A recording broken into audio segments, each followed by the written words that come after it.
বন্ধুরা, আজ আলোচনা করব যে মামলা মোকদ্দমা হলে চিন্তার কোনো কারণ নেই। আপনি আইনগতভাবে কিন্তু সেই মামলা মোকদ্দমাটা আপোষ মীমাংসাও করে নিতে পারবেন, যেটাকে বিকল্প বিরোধ নিষ্পত্তি বা সংক্ষেপে এডিআর বলা হয়।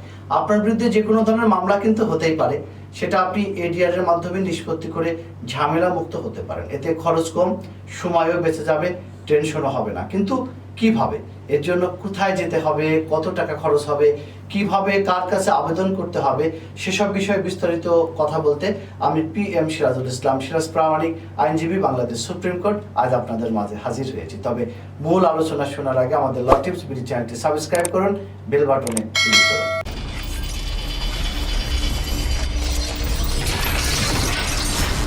আপনারা জানেন যে বিচার ব্যবস্থার অন্যতম প্রধান উদ্দেশ্য হলো নাগরিকের অধিকার এবং কর্তব্য নিরূপণ করে আইনি প্রতিকার দেওয়া। কিন্তু আদালতে প্রতিকার পাওয়া একটা সময় সাপেক্ষ এবং ব্যয়বহুল ব্যাপারও মাত্র। যেমন কারো একটি ছাগল যদি হারিয়ে যায়, তার জন্য আদালতের দ্বারস্থ হওয়া কোনো যুক্তিসঙ্গত কাজ হবে না, কারণ আদালতের ফি এবং আইনজীবীর খরচ গুনতে গুনতে তার 10টা ছাগলের পয়সা কিন্তু ফুরিয়ে যাবে, কিন্তু ছাগল উদ্ধার হবে না। কাজেই পক্ষগণ আদালতের বাইরে বা আদালতের মাধ্যমে বিকল্প বিরোধ নিষ্পত্তির একটি প্রক্রিয়া রয়েছে।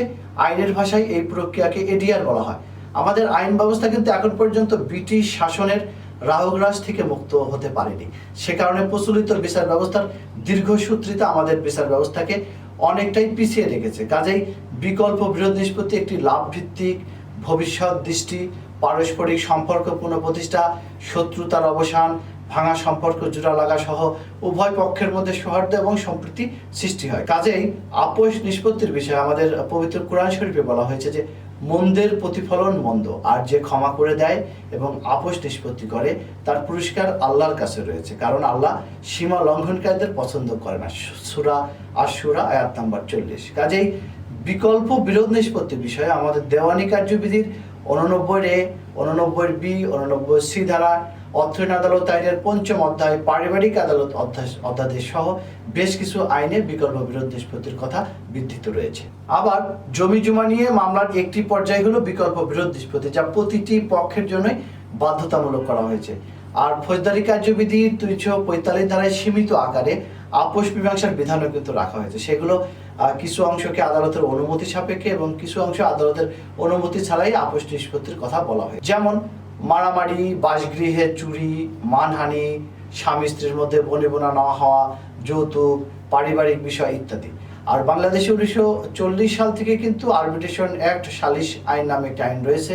আর 1969 সালে তৈরি হয় ইন্ডাস্ট্রিয়াল রিলেশন অর্ডিন্যান্স আর মুসলিম ফ্যামিলি ল অর্ডিন্যান্স, এবং 1985 সালে ফ্যামিলি কোর্ট অর্ডিন্যান্সের মাধ্যমে বিকল্প বিরোধ নিষ্পত্তির যাত্রা শুরু হয়েছে। সর্বশেষ 2003 সালে দেওয়ানি কার্যবিধিতে এডিআর এর বিধান রেখে সংশোধন আনা হয়।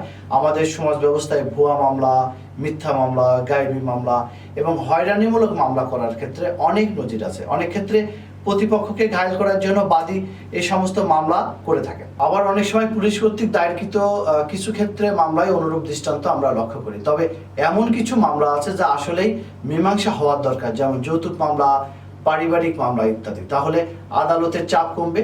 এই বিষয়ে যদিও পবিত্র কোরআন শরীফের সূরা নিসার 128 নম্বর আয়াতে বলা হয়েছে, কোন স্ত্রী যদি তার স্বামীর কাছ থেকে দুর্ব্যবহার এবং উপেক্ষিত হওয়ার আশঙ্কা করে, তবে তারা আপোষ নিষ্পত্তি করতে চাইলে তাতে কোনো দোষ নেই। এছাড়া প্রতিটি জেলায় একটি করে লিগ্যাল এইড একটা অফিস রয়েছে। সেখান থেকে আইনগত সহায়তা প্রদান আইন 2000 এর বিধান অনুযায়ী আপনারা আপোষ মীমাংসা করে নিতে পারেন, কারণ আপোষ তো সবসময় ভালো। আর এই বিষয়ে যদি আপনাদের আইনগত আরও কিছু জানার দরকার হয়, তাহলে আমাদের ভিডিওর স্ক্রিনে mobile number, email, WhatsApp number দেওয়া আছে। আমরা উপযুক্ত সম্মানী প্রাপ্তির মাধ্যমে আপনাদেরকে আইনি পরামর্শ দিয়ে থাকি। আজ এ পর্যন্তই। সবাই ভালো থাকবেন, সুস্থ থাকবেন। আমাদের চ্যানেলটিতে সাবস্ক্রাইব করতে ভুলবেন না।